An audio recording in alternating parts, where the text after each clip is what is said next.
अथ श्री शैलपुत्री स्तोत्रम्। वन्दे वाञ्छितलाभाय चन्द्रार्धकृतशेखरां वृषारूढां शूलधरां शैलपुत्रीं यशस्विनीं पूर्णेन्दुनिभां गौरीं मूलाधारस्थितां प्रथमदुर्गां त्रिनेत्रां पटाम्बरपरिधानां रत्नकिरीटां नानालङ्कारभूषितां प्रफुल्लवदनां पल्लवाधरां कान्तकपोलां तुङ्गकुचां कमनीयां लावण्यां स्नेहमुखीं क्षीणमध्यां नितम्बनीं प्रथमदुर्गा त्वं हि भवसागरतारिणी धनैश्वर्यदायिनी शैलपुत्री प्रणमाम्यहम्। त्रिलोकजननी त्वं हि परमानन्दप्रदायिनी सौभाग्यारोग्यदायिनी शैलपुत्री प्रणमाम्यहम्। चराचरेश्वरी त्वं हि महामोहविनाशिनी भुक्तिमुक्तिदायिनी शैलपुत्री प्रणमाम्यहम्। वन्दे वाञ्छितलाभाय चन्द्रार्धकृतशेखरां वृषारूढां शूलधरां शैलपुत्रीं यशस्विनीं पूर्णेन्दुनिभां गौरीं मूलाधारस्थितां प्रथमदुर्गां त्रिनेत्रां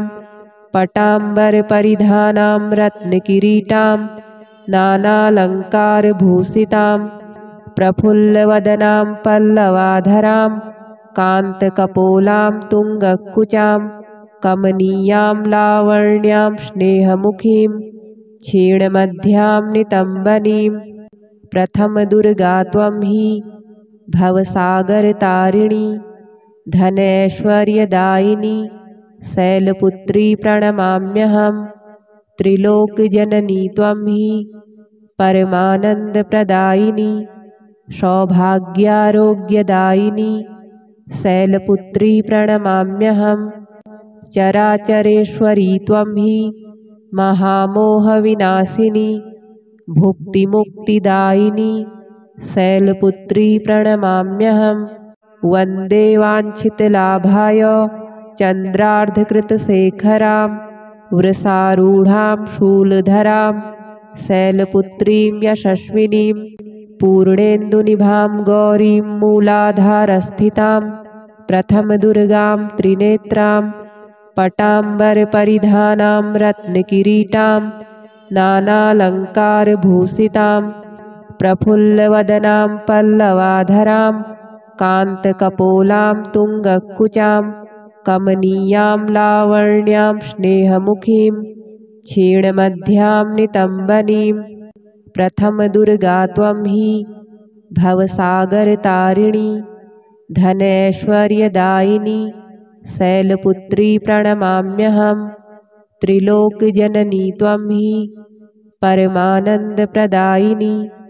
सौभाग्यारोग्यदायिनी शैलपुत्री प्रणमाम्यहम्। चराचरेश्वरी त्वं हि महामोहविनाशिनी भुक्तिमुक्तिदायिनी शैलपुत्री प्रणमाम्यहम्। वन्दे वाञ्छितलाभाय चन्द्रार्धकृतशेखरां वृषारूढां शूलधरां शैलपुत्रीं यशस्विनीं पूर्णेन्दुनिभां गौरीं मूलाधारस्थितां प्रथमदुर्गां त्रिनेत्रां पटाम्बरपरिधानां रत्नकिरीटां नानालङ्कारभूषितां प्रफुल्लवदनां पल्लवाधरां कान्तकपोलां तुङ्गकुचां कमनीयां लावण्यां स्नेहमुखीं क्षीणमध्यां नितम्बनीं प्रथमदुर्गा त्वं हि भवसागरतारिणी धनैश्वर्यदायिनी शैलपुत्री प्रणमाम्यहम्। त्रिलोकजननी त्वं हि परमानन्दप्रदायिनी सौभाग्यारोग्यदायिनी शैलपुत्री प्रणमाम्यहम्। चराचरेश्वरी त्वं हि महामोहविनाशिनी भुक्तिमुक्तिदायिनी शैलपुत्री प्रणमाम्यहम्। वन्दे वाञ्छितलाभाय चन्द्रार्धकृतशेखरां वृषारूढां शूलधरां शैलपुत्रीं यशस्विनीं पूर्णेन्दुनिभां गौरीं मूलाधारस्थितां प्रथमदुर्गां त्रिनेत्रां पटाम्बरपरिधानां रत्नकिरीटां नानालङ्कारभूषितां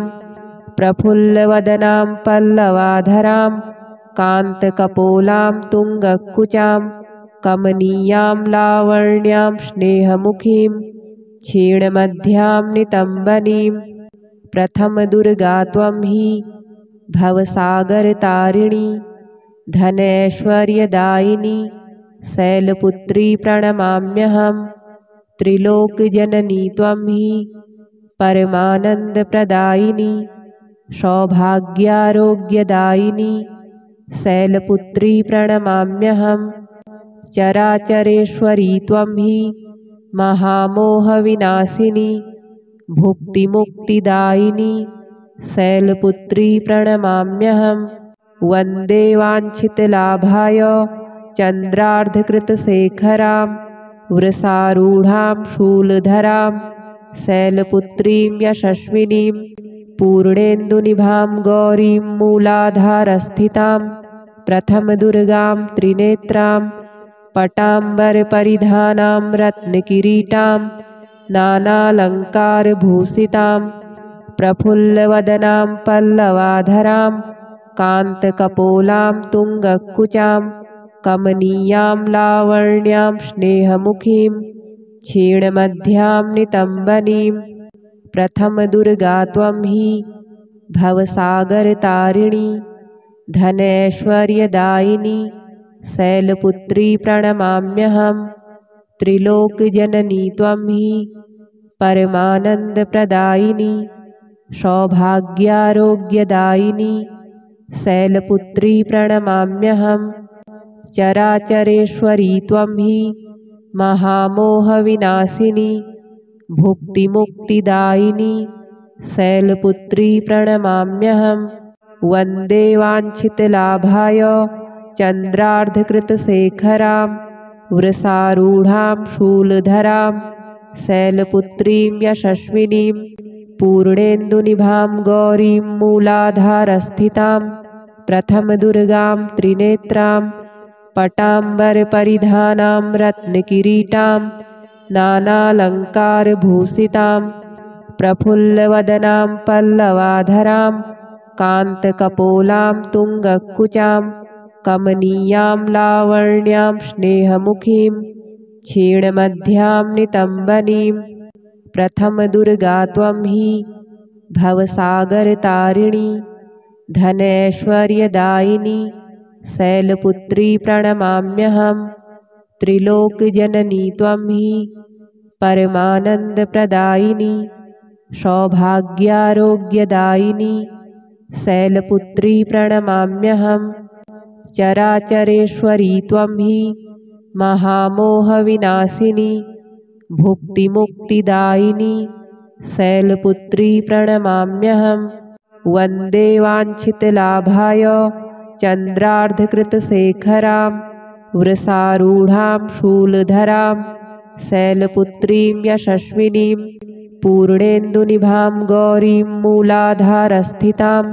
प्रथमदुर्गां त्रिनेत्रां पटाम्बरपरिधानां रत्नकिरीटां नानालङ्कारभूषितां प्रफुल्लवदनां पल्लवाधरां कान्तकपोलां तुङ्गकुचां कमनीयां लावण्यां स्नेहमुखीं क्षीणमध्यां नितम्बनीं प्रथमदुर्गा त्वं हि भवसागरतारिणी धनैश्वर्यदायिनी शैलपुत्री प्रणमाम्यहम्। त्रिलोकजननी त्वं हि परमानन्दप्रदायिनी सौभाग्यारोग्यदायिनी शैलपुत्री प्रणमाम्यहम्। चराचरेश्वरी त्वं हि महामोहविनाशिनी भुक्तिमुक्तिदायिनी शैलपुत्री प्रणमाम्यहम्। वन्दे वाञ्छितलाभाय चन्द्रार्धकृतशेखरां वृषारूढां शूलधरां शैलपुत्रीं यशस्विनीं पूर्णेन्दुनिभां गौरीं मूलाधारस्थितां प्रथमदुर्गां त्रिनेत्रां पटाम्बरपरिधानां रत्नकिरीटां नानालङ्कारभूषितां प्रफुल्लवदनां पल्लवाधरां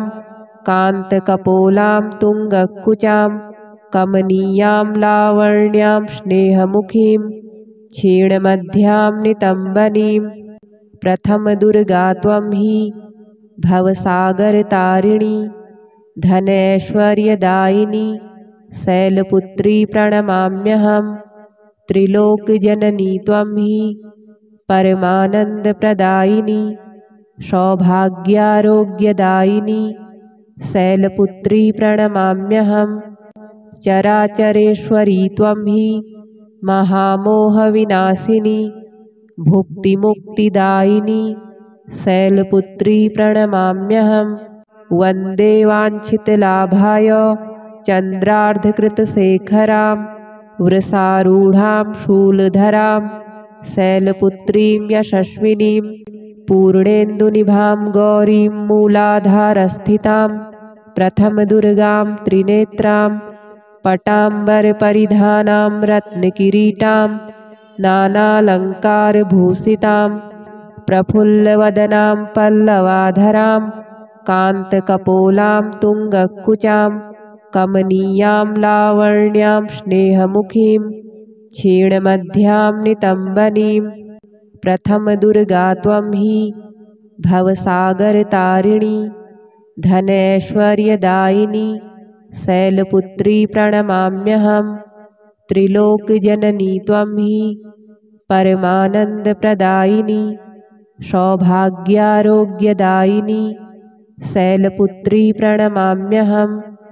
चराचरेश्वरी त्वं हि महामोहविनाशिनी भुक्तिमुक्तिदायिनी शैलपुत्री प्रणमाम्यहं वन्दे वाञ्छितलाभाय चन्द्रार्धकृतशेखरां वृषारूढां शूलधरां शैलपुत्रीं यशस्विनीं पूर्णेन्दुनिभां गौरीं मूलाधारस्थितां प्रथमदुर्गां त्रिनेत्रां पटाम्बरपरिधानां रत्नकिरीटां नानालङ्कारभूषितां प्रफुल्लवदनां पल्लवाधरां कान्तकपोलां तुङ्गकुचां कमनीयां लावण्यां स्नेहमुखीं क्षीणमध्यां नितम्बनीं प्रथमदुर्गा त्वं हि भवसागरतारिणी धनैश्वर्यदायिनी शैलपुत्री प्रणमाम्यहं त्रिलोकजननी त्वं हि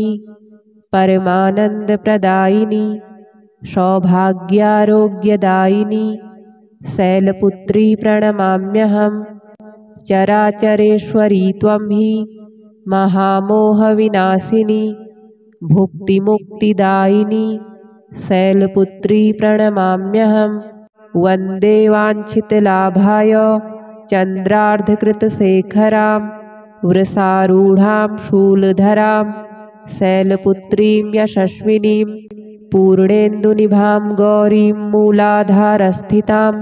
प्रथमदुर्गां त्रिनेत्रां पटाम्बरपरिधानां रत्नकिरीटां नानालङ्कारभूषितां प्रफुल्लवदनां पल्लवाधरां कान्तकपोलां तुङ्गकुचां कमनीयां लावण्यां स्नेहमुखीं क्षीणमध्यां नितम्बनीं प्रथमदुर्गा त्वं हि भवसागरतारिणी धनैश्वर्यदायिनी शैलपुत्री प्रणमाम्यहं त्रिलोकजननी त्वं हि परमानन्दप्रदायिनी सौभाग्यारोग्यदायिनी शैलपुत्री प्रणमाम्यहं चराचरेश्वरी त्वं हि महामोहविनाशिनी भुक्तिमुक्तिदायिनी शैलपुत्री प्रणमाम्यहं वन्दे वाञ्छितलाभाय चन्द्रार्धकृतशेखरां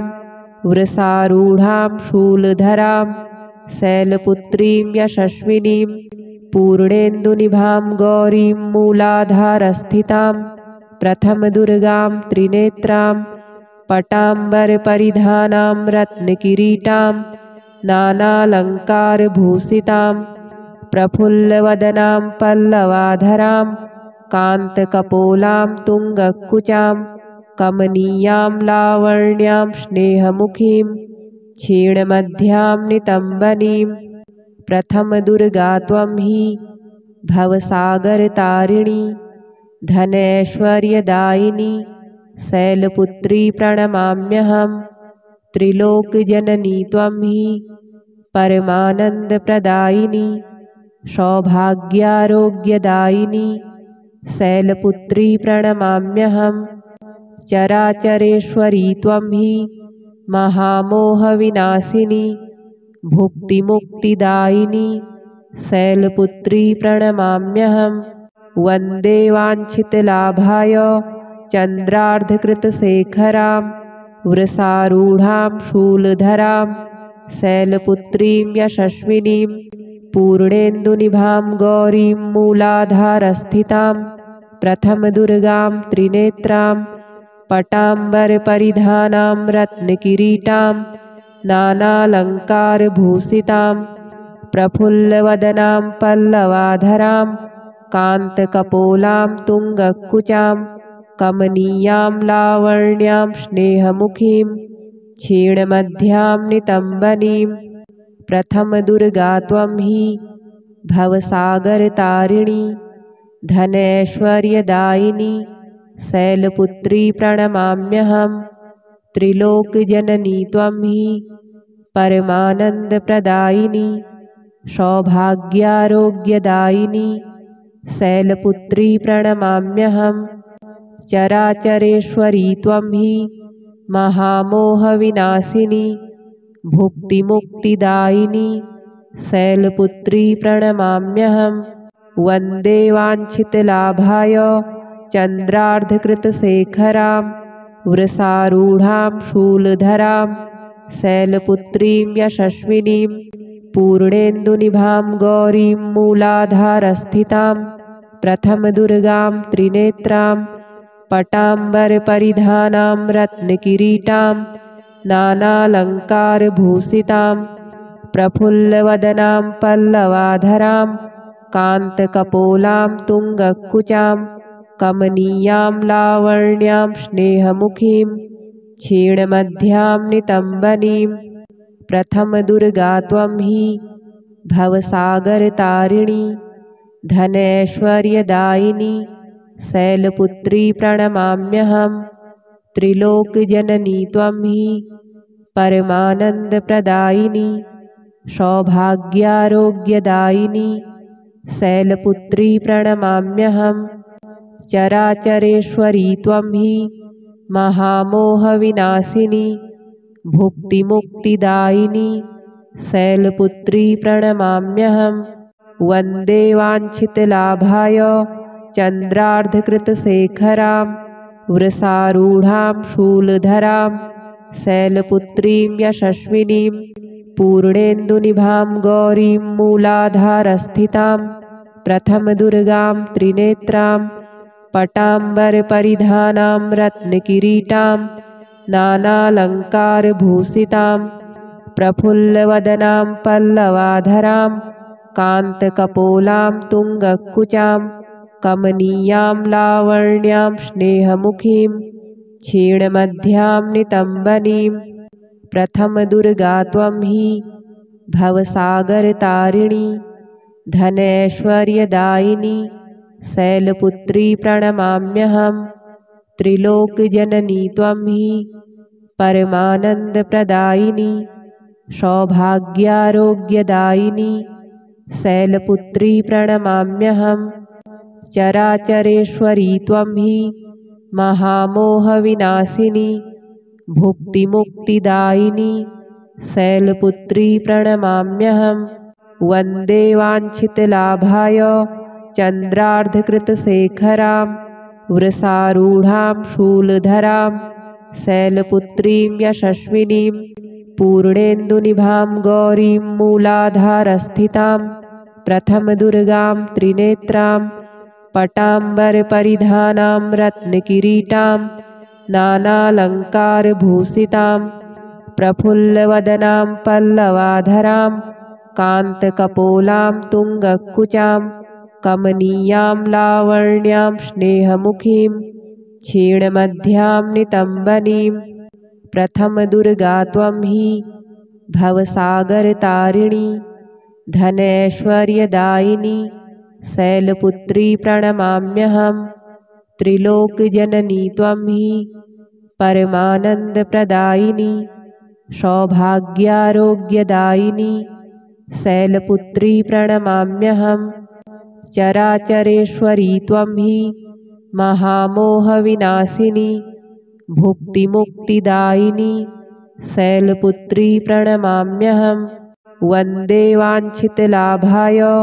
चन्द्रार्धकृतशेखरां वृषारूढां शूलधरां शैलपुत्रीं यशस्विनीं पूर्णेन्दुनिभां गौरीं मूलाधारस्थितां प्रथमदुर्गां त्रिनेत्रां पटाम्बरपरिधानां रत्नकिरीटां नानालङ्कारभूषितां प्रफुल्लवदनां पल्लवाधरां कान्तकपोलां तुङ्गकुचां कमनीयां लावण्यां स्नेहमुखीं क्षीणमध्यां नितम्बनीं प्रथमदुर्गा त्वं हि भवसागरतारिणी धनैश्वर्यदायिनी शैलपुत्री प्रणमाम्यहं त्रिलोकजननी त्वं हि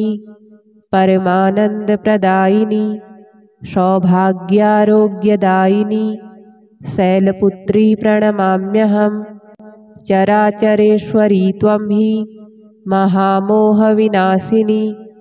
भुक्तिमुक्तिदायिनी शैलपुत्री प्रणमाम्यहं वन्दे वाञ्छितलाभाय चन्द्रार्धकृतशेखरां वृषारूढां शूलधरां